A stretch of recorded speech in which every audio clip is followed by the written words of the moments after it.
जन्म झाला तर जन्माचं पण सुख असायला हवं होतं, पण ज्याचा जन्म झालाय त्याला सुख कधीच झालेलं नाही आजपर्यंत.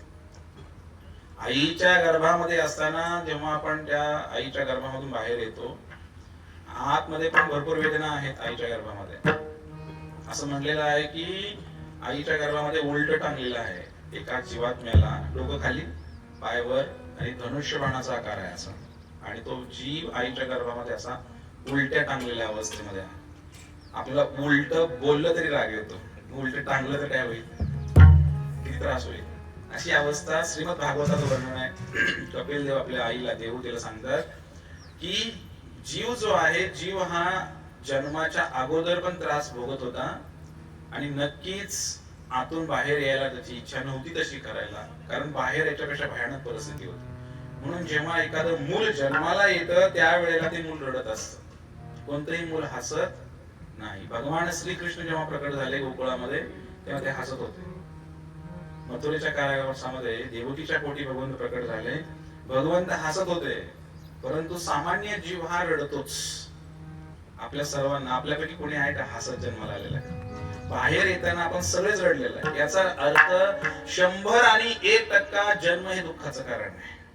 आईच्या गर्भामध्ये पण त्रास आणि बाहेर आल्यानंतर तर तुम्हाला माहितीच आहे काय आहे. जसं आईच्या गर्भातून डोकं बाहेर आलं, ते माया जी आहे वाट बघत बसली. झपाट या माया धरी, तर मायाने लगेच पकडलं त्या जीवाला आणि संसारामध्ये ओढलं. आणि कधी कधी तर एखादा मुलगा रडत नाही, डॉक्टर काय करतात, त्याला पाय पकडतात, पाठीवर हाणतात, लढायला लावलं जातं. याचा अर्थ काय झाला? याचा अर्थ असा झाला की बाहेर आल्यानंतर जरी रडण्याची इच्छा नसली तरी तुम्हाला हा संसार रडायलाच लागेल. म्हणून जन्म दुःखाचं कारण आहे, मृत्यू दुःखाचं कारण आहे असं म्हणलेलं आहे. हे तर सर्वांनाच माहिती आहे की एखादा व्यक्ती जेव्हा देह सोडतो त्यावेळेला नक्कीच देह सोडणाऱ्याला पण आनंद होत नाही आणि शेजारच्यांना पण आनंद होत नाही. 40,000 विंचू चावल्यानंतर जेवढा त्रास होतो तेवढा त्रास शरीरातून आत्मा बाहेर काढताना होतो. आज आत्मा इथं आहे प्रत्येकाच्या हृदयामध्ये, सर्वश्रेष्ठ अहम सन्निविष्ट. इथे एक आत्मा आहे आणि एक परमात्मा, दोघं आहे तिकडे. ज्या वेळेला एखादा व्यक्ती शरीर सोडतो त्यावेळेला विंचू चावलाय का तुम्हाला? विंचू किती त्रास होतो विंचू चावल्याने? 40,000 विंचू जर चावले तर किती त्रास होईल? आणि म्हणून तो त्रास फक्त एकदाच अनुभवायला येतो बरं का. आता काय आपण आता मरून पुन्हा जागा होतो का? शेवटीच कळणार आहे आपल्याला किती त्रास होतो तो. म्हणून शास्त्र बोलतंय की तुम्ही अगोदरच शहाणा व्हा, ऐकून शहाणा व्हा. जो ऐकून शहाणा होतो तो खरा शहाणा आहे, जो अनुभवाने शहाणा होतो तो खरं मूर्ख म्हटलेला आहे त्याला. कारण एखादी विषाची बॉटल आहे आणि त्याला सांगितलं की विषाची बॉटल आहे, तो म्हणला माझा विश्वास नाही याच्यावरती की विषाची बॉटल आहे, मग घे परीक्षा, ती शेवटची परीक्षा होईल त्याची, बरोबर आहे का? म्हणून साधू संत आणि शास्त्र जेव्हा सांगतात की बाबा नो मृत्यू हे दुःखाचं कारण आहे, तर आपण मान्य करायला पाहिजे. प्रत्येकाला त्या केस मधनं जावं लागणार आहे. तर जन्म दुःखाचं कारण आहे, मृत्यू दुःखाचं कारण आहे, आणि आजारपण आणि म्हातारपण सुद्धा दुःखाचं कारण आहे. आजारी पडल्यानंतर एखादा माणूस म्हणतो का हा काय मस्त आजार झालाय आज मला, असं म्हणतो का आपण? आजार पण दुःखाचं कारण आहे आणि म्हातारपण सुद्धा दुःखाचंच कारण आहे. म्हातारा ते पण करूनच बघावं लागतं बरं का. म्हातार झाल्यानंतरच कळणार आहे किती त्रास होतो, गुडघ्याचा त्रास आहे, बाकीचा त्रास आहे. म्हणून भगवंतांनी स्पष्ट भाषेमध्ये सांगितलं हे चारही गोष्टी दुःखाचंच कारणीभूत आहेत. जन्म, मृत्यू, जरा, व्याधी.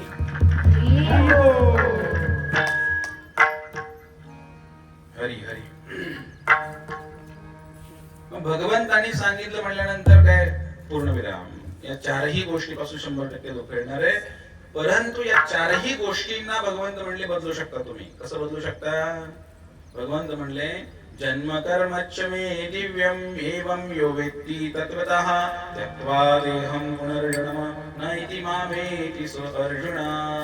अरे अर्जुना, भगवंत म्हणाले तुला जर या जन्म, मृत्यू, जरा, व्याधी याच्यातून जर बाहेर पडायचं असेल तर तुम्ही एक गोष्ट करा. काय करा? जन्म, मृत्यू, जरा, व्याधी. हरे कृष्णा कृष्णा कृष्णा हरे हरे, हरे राम राम राम हरे हरे, हरे कृष्णा कृष्णा कृष्णा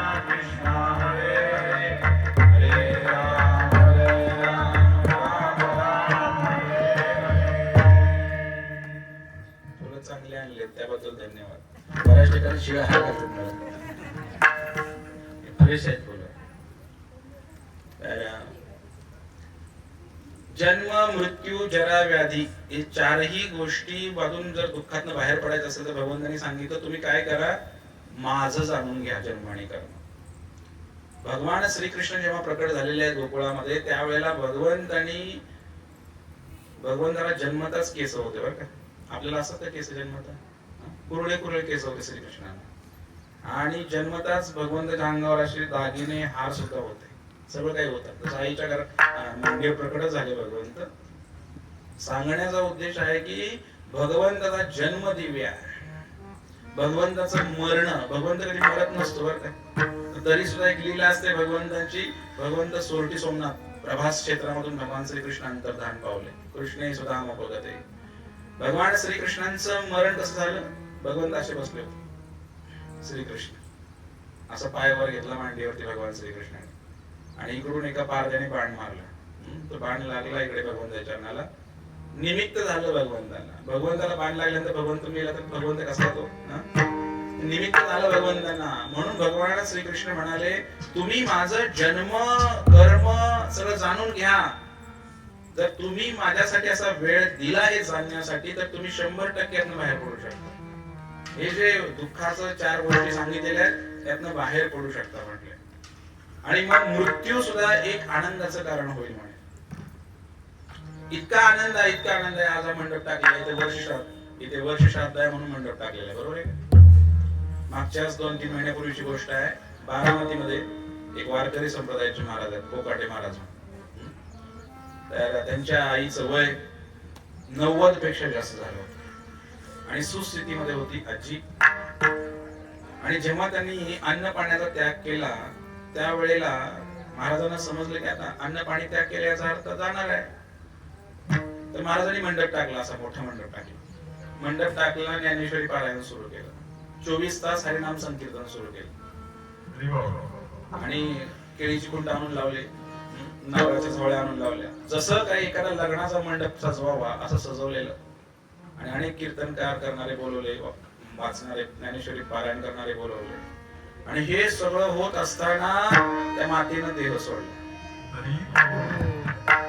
विचार करा की मृत्यू सुद्धा एक आनंदाचा सोहळा आहे, फक्त तो आपल्याला माहित नसल्यामुळे आपण त्याला दुःखामध्ये आपलं गणना करतो. जर या गोष्टीचं ज्ञान असेल, म्हणून तुकोबाराय म्हणले शेवटचा दिवस गोड व्हावा. गोड व्हावा म्हणजे भगवंताच्या नावाचं कीर्तन जर झालं अंतसमयी तर तो मनुष्य जीवन यशस्वी झालं. आपलं ज्या कारणासाठी आपण जन्माला आलेला आहे ते जन्म सार्थक झाला जर अंतकाळी भगवंताचं नाव आलं तर. अंते नारायण स्मृती, अंतकाळी विठो तुझे स्मरण घडावे. मृत्यूच्या वेळेला भगवंताचं नाव नाही आलं तर सगळं तुम्ही जे काही उठाठेव केले सगळं पाण्यात गेलं, पाण्यात. म्हणून अंतकाळी नाव यायला पाहिजे. भगवंताचं नाव नाही आलं मग कुणाच तरी नाव 100% येणार आहे, यात काही डाऊट नाही, शंका नसावी. तुम्ही आई ग बाबा बायकोचं नाव घेऊन, मुलाचं नाव घेऊन काहीतरी तुम्ही म्हणणार आहे,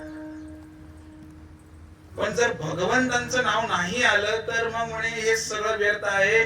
पुन्हा आईच्या गर्भामध्ये जावं लागेल. पुनरपि जननम पुनरपि मरणम पुनरपि जननी जठरे शयनम हे संसारे कुलदुस्तारे कृपया पारी पारे मुरारे. पुन्हा मग आईच्या पोटामध्ये जायचं, पुन्हा 9 महिने, पुन्हा 9 दिवस, आणि मग परत जन्म झाला की नंतर आलू लुलू गुलू गुलू, नंतर A for apple, B for ball, C for cat, D for dog असं शिकायचं. पुन्हा मग नोकरी करायची, पुन्हा लग्न करायचं, मुलं होणार, पुन्हा म्हातार व्हायचं, पुन्हा मग मारायचं. पुन्हा काय पुन्हा तेच. हे कालचक्र अनादी काळापासून चालू आहे. तुम्हाला काय वाटत असेल की माझा जन्म आता झालेला आहे? नाही. एक योनी कोटी कोटी फेरा मग लाभला मनुष्य जन्माचा वारा. अनेक जन्म आमचे झालेले आहेत. मी कुत्रा किती वेळा होतो? कदाचित 1 करोड वेळा मी कुत्र्याचा जन्म घेतला असेल, 1 करोड वेळा मी मुंगीचा जन्म घेतला असेल, 1 करोड वेळा मी हत्तीचा जन्म घेतला असेल. फक्त समस्या एवढीच आहे, मला आठवत नाही. आता मला हेही आठवत नाही की आईच्या गर्भातून मी कधी बाहेर आलो, कसा होतो काय ते पण आठवत नाही. याच जन्मातला आठवत नाही, पहिले कसं आठवणार मला? पण जर शास्त्र सांगतंय, तुकाराम मला सांगतायत की एकाच योनीमध्ये करोड वेळा जर मी फिरलेलो आहे तर मग आता हा जन्म भेटलेला आहे. मनुष्य जन्म तर नव्हता भेटला मला. कारण मनुष्य जन्म आता एक दुर्मिळ आहे, दुर्मिळ असं म्हणलेलं आहे की फार दुर्मिळ आहे मनुष्य जन्म भेटायला. पण या देहामध्ये आल्यानंतर सुद्धा जर भगवंताचं भजन केलं नाही तर मात्र फार मोठं नुकसान होईल. कारण प्राण्याला हे नाही करता येत, कुत्र्याला नाही करता येत, मांजराला नाही करता येत. आणि म्हणून भगवंतांचं भजन करण्यासाठीच केवळ हा मनुष्य जन्म भेटलेला आहे. याचा दुसरा कोणताही वापर नाही नाही नाही नाही नाही. हरे नाम हरे नाम हरे नामैव केवलम कलो नास्तेव नास्तेव नास्तेव अन्यथा. अन्य कोणताही उपाय नाही नाही नाही नाही नाही नाही नाही नाही. स्पष्टपणे ओरडून ओरडून सांगितले शास्त्रामध्ये, तुम्ही भगवंताचं फक्त नामस्मरण करा, अन्य काही करू नका. कुठल्या देवरेशाकडे जाऊ नका, कुठल्या मसोबाकडे जाऊ नका, कुठल्या कुणाचं काही पूजा पाठ करू नका. तरीच जन्मा यावे दास विठोबाचे व्हावे, नाही तर श्वान सुखरे बापुडे काय थोडी. या जगामध्ये कुत्री आणि मांजर काही कमी नाहीत म्हणतात तुकोबार आहे. मला मनुष्य जन्म भेटलेला आहे. तुमच्या गळ्यात माळ आहे का हो? असं हात लावून बघा बरं, सर्वांनी हात लावा असं बघा, घाबरू नका, आहे का चेक करा. माळ जर नसेल गळ्यामध्ये भगवंतांच्या तुळशी माळ, मग तुम्ही बरेच सोन्याची चेन लागू शकते हाताला एखाद्याच्या गळ्यामध्ये. असं म्हणलेलं आहे की जर सोन्याची चेन असेल तर चोराची नजर जाईल, एखाद्या तो कदाचित चोरी करू शकतो. पण तुळशीची माळ जर गळ्यामध्ये असेल तर महाचोराची नजर जाईल. त्या महाचोराचं नाव आहे विठ्ठल. आणि ज्याच्यावर विठ्ठलाची नजर गेलेली आहे त्या जीवनाचं कल्याण झालेलं आहे.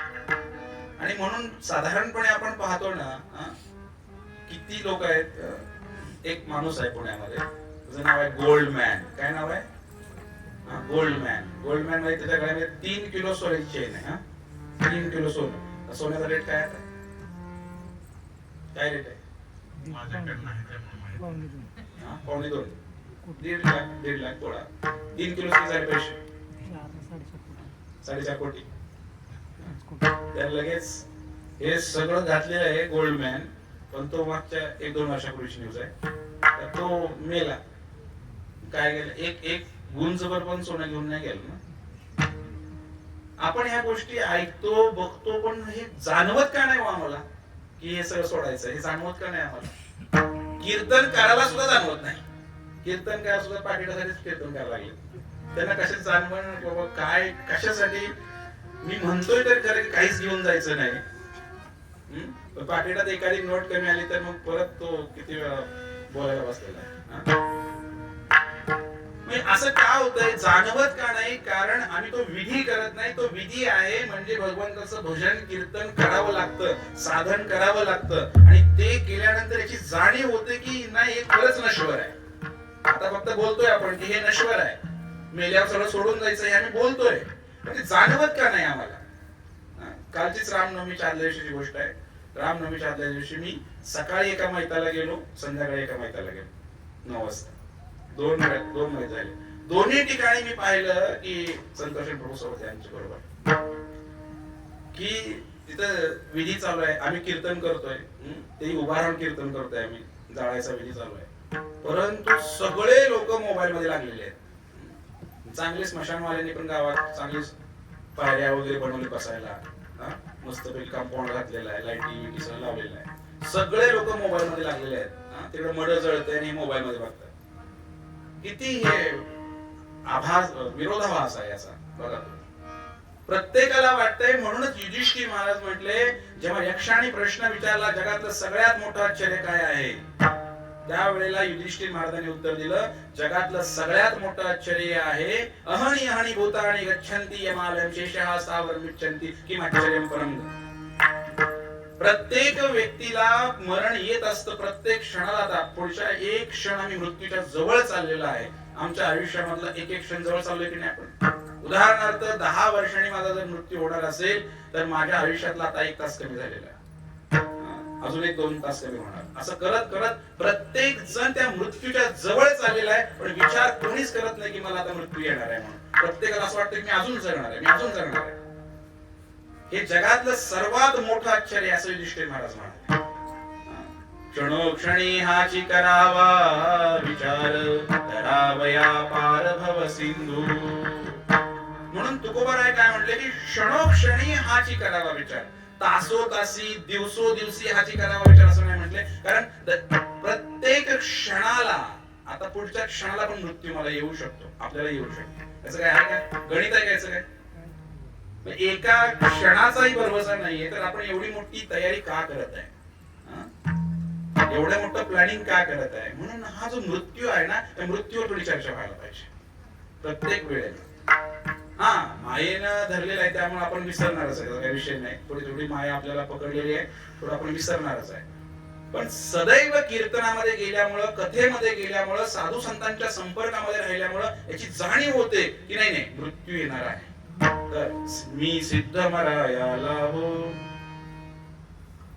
2 मिनिटं डोळे झाकून विचार करा आणि अंतर्मनाला विचारा की काय मी मरायला सिद्ध आहे का? प्रत्येकाला जगातली सर्वात मोठी भीती म्हणजे मृत्यू आहे. आतून आवाज येईल की नाही, करून बघा, प्रयोग करून बघा. मी अंतर्मनाला जर विचारलं तर मी मरायला तयार नाहीये.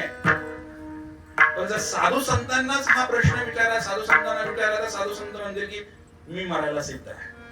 कोणत्याही क्षणी मरण येऊ द्या, कारण त्यांना माहितीये की 100% माझी गती जी आहे, अंतिम स्थान, गंतव्य स्थान ठरलेलं आहे. आणि म्हणून आपण जेव्हा हे जीवन जगतोय त्यावेळेला आपण या गोष्टीची थोडी जाणीव ठेवायला पाहिजे की मी कशासाठी हे सगळं करत आहे. शेवटचा दिवस जर गोड नाही झाला, भगवंतांचं नामस्मरण मुखातनं नाही आलं, तर हा सगळी उठाठेव आमची व्यर्थ आहे. आणि म्हणून एखादा व्यक्ती मरण पावल्यानंतर सुद्धा तो एक विधी आहे, एक 16 संस्कार आहेत मनुष्याच्या जीवनामध्ये. त्या 16 संस्कारापैकी सर्वात प्रथम संस्कार आहे गर्भदान संस्कार. गर्भदान संस्कार म्हणजे मूल जन्माला घालण्याचा संस्कार, तो एक संस्कार आहे. मी 16 नाही सांगणार, मी तुम्हाला 3 संस्कार सांगतो. पहिला संस्कार आहे गर्भदान संस्कार, ते मूल जन्माला घालतानाच तो करायचा असतो संस्कार. दुसरा संस्कार आहे तो आहे विवाह संस्कार, उडी मारली डायरेक्ट, त्याच्यामध्ये पण भरपूर आहेत. जातक कर्म संस्कार, चुडा कर्म संस्कार, नामकरण संस्कार, भरपूर संस्कार आहेत. पण मध्यभागी आयुष्याचे एक संस्कार आहे बऱ्यापैकी, त्याचं नाव आहे विवाह संस्कार. विवाह सुद्धा विधिवतच पार पडायला पाहिजे. आणि तिसरा जो संस्कार आहे आणि अंतिम संस्कार त्याला म्हणतो मी, तो आहे अंत्य संस्कार. हा अंत्य संस्कार सुद्धा विधिवतच पार पडायला पाहिजे. जसं एखादा मनुष्य ज्या वेळेला देह सोडतो त्यावेळेला त्या मनुष्याची जी चेतना किंवा भावना आहे त्यानुसार त्याला पुढची गती प्राप्त होते, असं गीतेमध्ये बोललेलं आहे. यम यम वापी स्मरण भावा त्यजन्ते अंते कलेवरम. ते देह सोडल्यानंतर ज्या भावनेमध्ये तो व्यक्ती होता तसं दुसरं शरीर त्याला प्राप्त होत असं म्हणलेलं आहे. समजा जर एखाद्या व्यक्तीने, एक पुरुष आहे, एखाद्या पुरुषाने जर मरताना स्त्रीचं चिंतन केलं तर दाट शक्यता आहे की पुढच्या जन्मामध्ये तो स्त्रीच होण्याचा, असं घडलेलं आहे शास्त्रामध्ये. तुम्ही ऐकलं असेल, या भारत भूमीला एक नाव पडलेलं आहे. भारत हे जे नाव आहे कुठून आलं माहितीये तुम्हाला? एक राजा होऊन गेला भरत, त्याच्या नावावरून या भूमीला नाव पडलं भारत. हा भरत राजा इतका मोठा व्यक्ती होता, पृथ्वीचा सम्राट, नुसता भारताचा सम्राट नाही, पृथ्वीचा सम्राट. आणि या भरत राजाचं जेव्हा वैराग्य उत्पन्न झालं, त्याला कळालं की बाबा आता वय झालेलं आहे आपलं, आपण थोडं वनामध्ये गेलं पाहिजे, वानप्रस्थ घेतला पाहिजे. हा भरत राजा गेला वनामध्ये, सगळं राज्य त्याग केलं, मुलांच्या हाती सोपवली सगळी सत्ता, वनामध्ये गेला. वनामध्ये गेल्यानंतर भरत महाराजांना त्या ठिकाणी एका साधूच्या आश्रमामध्ये राहिले. साधूच्या आश्रमामध्ये राहिल्यानंतर जे साधू होते ते भजन कीर्तन करायचे, त्यांच्या बरोबर यांची प्रगती चालू झाली. एके दिवशी नदीवर स्नानाला गेले भरत महाराज. स्नान करण्यासाठी गेल्यानंतर त्या भरत महाराजांनी पाहिलं की एक हरिण आहे, हरिण. ते हरिण गरोदर आहे, त्याच्या पोटामध्ये पिल्लू आहे. आणि अचानकपणे एक व्याघ्र, जो वाघ आहे त्याच्या पाठीमागे लागला. त्या वाघाने त्याचा पाठलाग केल्यानंतर नदीला पूर आला होता, पाणी भरपूर होतं. आणि ते जे हरिण आहे ते हरिण पळायला लागलं. पळता पळता ते त्या नदीच्या पात्राजवळ आलं. त्याला पुढे काही रस्ता दिसेना आणि भीतीपोटी त्या हरणाने काय केलं, त्या नदीमध्येच उडी मारली. जशी नदीमध्ये उडी मारली तसं त्या हरणाचा जो गर्भ आहे तो गळाला, ते जे बाळ आहे ते बाहेर आलं, ते पिल्लू हरणाचं बाहेर आलं. जेव्हा ते हरणाचं पिल्लू बाहेर आलं त्या गर्भातून, त्यावेळेला ती हरिण जी आहे भीतीनं आणि गर्भ गळाल्यामुळं तिला तिथंच त्या पाण्यामध्ये देहत्याग केला. पिल्लू त्या पाण्यात तरंगायला लागलं, त्या हरणाचं बाळ. आणि हे सगळं दृश्य त्या काठावर बसलेल्या भरत महाराजांनी पाहिलं. आणि जेव्हा भरत महाराजांनी हे दृश्य पाहिलं, त्यावेळेला भरत महाराजांनी ते हरणाचं जे पिल्लू आहे ते उचललं, जवळ घेतलं, त्यांना दया आली. सगळ्या संसाराचा त्याग करून केवळ भगवंताला प्राप्त करण्यासाठी जन्मात आले होते. पण ते हरणाचं पिल्लू पाहिल्यानंतर हृदयामध्ये प्रेम उत्पन्न झालं, दया उत्पन्न झाली. आणि हे जे महाराज आहे त्यांनी ते पिल्लू घेऊन आश्रमामध्ये आले. हरणाचं पिल्लू घेऊन आश्रमामध्ये आले. त्याला रोज वाटीमध्ये दूध पाजायचे. आई नव्हती ना, आई तर गेली. वाटीमध्ये दूध पाजायचं, त्याला काय खायला लागतं काय नाही सगळं काही पाहायचं. असं करत करत करत त्या पिल्लाला सांभाळ सुरू झाला. पण हळूहळू हळूहळू त्या पिल्लावरती प्रेम आणि आसक्ती वाढायला लागली. हे भरत महाराजांना वाटायचं, अरे पिल्लू कुठं गेलं. थोडं डोळ्याआड झालं इकडे तिकडे की लगेच त्यांना वाटायचं, अरे कुठं गेलं ते पिल्लू, हरणाचं पिल्लू कुठे गेलं. आणि जीव कासावीस व्हायचा त्यांचा, थोडा वेळ दिसलं नाही तर. असं करत करत करत करत ते जे हरिण आहे, एके दिवशीची घटना आहे. एके दिवशी ते हरिण दिसेना झालं. हरिण दिसेना म्हणून हे जे भरत महाराज आहेत, हे भरत महाराज त्या हरणाचा शोध घ्यायला लागले आणि म्हणायला लागले, ए माझ्या बाळा तू कुठे आहेस. अरे मी तुला एवढा जीव लावला, तू कुठं, कसं तुला नाही आवडलं का, तू कुठे निघून गेलास. प्रेमामध्ये वेडे झाले होते. आणि हळूहळू हळू ते बोलायला लागले, वेड्यासारखं बोलायला लागले.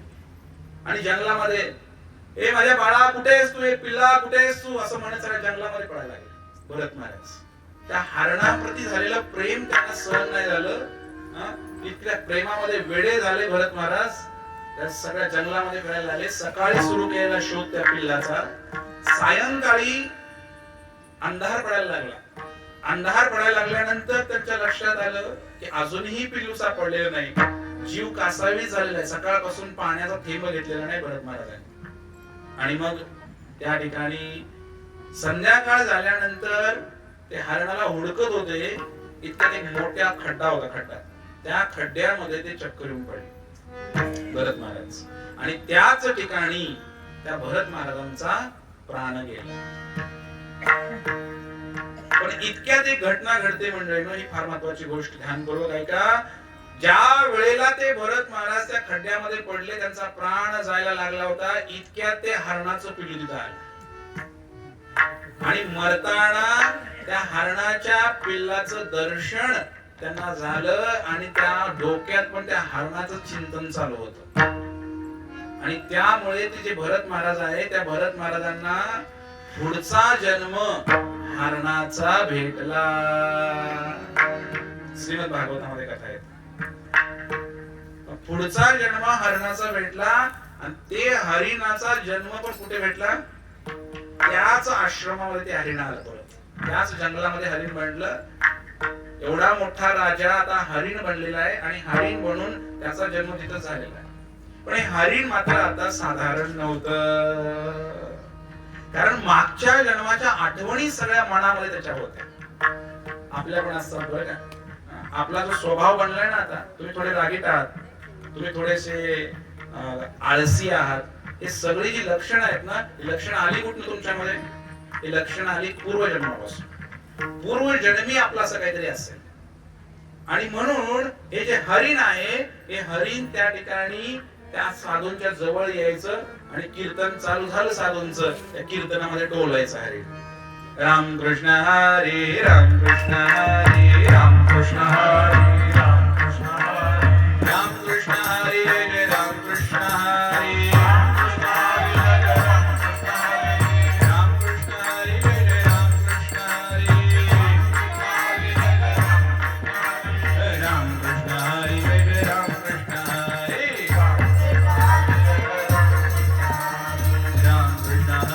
राम कृष्ण हरी राम साधूंच्या जवळ, साधूंना बरं वाटायचं. मध्यंतरी एक व्हॉट्सअपवरती व्हिडिओ आला, वारीमध्ये हरिण चालत होतं, वारीमध्ये हरिण पण उड्या मारायचं असं. आम्ही आता गेलो होतो 19 फेब्रुवारीला वृंदावनमध्ये गोवर्धन पर्वताची परिक्रमा करताना. परिक्रमा सुरू झाल्यानंतर काही अंतरावर एक कुत्रा भेटला, काळ्या रंगाचा कुत्रा होता. तो कुत्रा तिकडे आमच्याबरोबर चालायचा, जवळजवळ एक 18-20 किलोमीटर आमच्याबरोबर चालला तो. आणि तो जवळ यायचा आणि पुढं पण जात नव्हता आणि मागं पण नाही, बरोबरच चालणार, घासून घासून चालणार. आणि जेव्हा तो कुत्रा चालायचा जवळजवळ 20 किलोमीटर राधाकुंडापर्यंत तो चालत आला आमच्या बरोबर. आणि बाकीचे जे कुत्रे त्याला भुकायचे, सगळे गल्लीतले कडेचे कुत्रे सगळे भुकायचे, त्यांना तो काहीच म्हणत नव्हता, एकदम शांत निरागस. असं वाटायचं की हा मागच्या जन्मामध्ये कुणीतरी व्यक्ती असावा आणि त्याची परिक्रमा राहिली होती त्या पर्वताची, गोवर्धनची, तो करण्यासाठी तो आलेला आहे असं वाटायचं. आणि तो परिक्रमा आमची संपली राधाकुंडामध्ये, तोही गायब झाला, कुठे गेला काही माहित नाही तो कुत्रा. तर सांगण्याचा उद्देश की हे जे हरिण आहे, हरिण पाठीमागच्या जन्मामध्ये राजा होता आणि आता त्याला हरणाचा जन्म भेटलेला आहे. आणि हरणाच्या जन्मामध्ये सुद्धा त्याला सगळं आठवतंय आणि पश्चाताप सुद्धा होतोय की मागच्या जन्मामध्ये फार मोठी चूक केलेली आहे. काय चूक केली? मी एका हरणाप्रती आसक्त झालो, त्याच्यावर प्रेम केलं. आणि मग ते जे हरिण आहे ते हरिण भजन कीर्तन ऐकलं, प्रवचन ऐकली, त्या हरणाच्या देहामध्ये मात्र तो आसक्त झाला नाही. आणि मग तो हरणाचा देह सुद्धा एक दिवशी त्याला सोडावा लागला. ते हरिण मेलं. ते हरिण मेल्यानंतर त्या हरणाचा पुन्हा तिसरा जन्म झाला. पण आता मात्र त्या हरणाचा जन्म मनुष्याचा झाला. आणि मनुष्याच्या देहामध्ये त्याचं नाव होतं जड भरत. पहिला जन्म बोला भरत महाराज, दुसरा जन्म हरिण, तिसरा जन्म जड भरत. पण तिसऱ्या जन्मामध्ये मात्र त्या भरताने काय केलं? मनुष्य जन्म तर भेटलेला, परंतु काम धंदा काही करत नव्हता तो आणि वेड्यासारखा राहायचा. कारण तो इतका वेड्याचं रूप पांघरायचा, तो म्हणायचा की आता कोणावर प्रेम करायला नको, कोणाशी आसक्त व्हायला नको, पैसा कमवायला नको, काहीच करायचं नाही. होता हुशार, ज्ञान भरपूर होतं, पण वेड्याचं सोंग घ्यायचा आणि वेड्याचं सोंग घेऊन राहायचं. अशा प्रकारे तिसरा जन्म झाला आणि तिसऱ्या जन्मामध्ये त्याने वेड्याचं सोंग घेऊन संसारापासून अलिप्त राहिला आणि भगवंताचं भरपूर भजन केलं, भरपूर साधना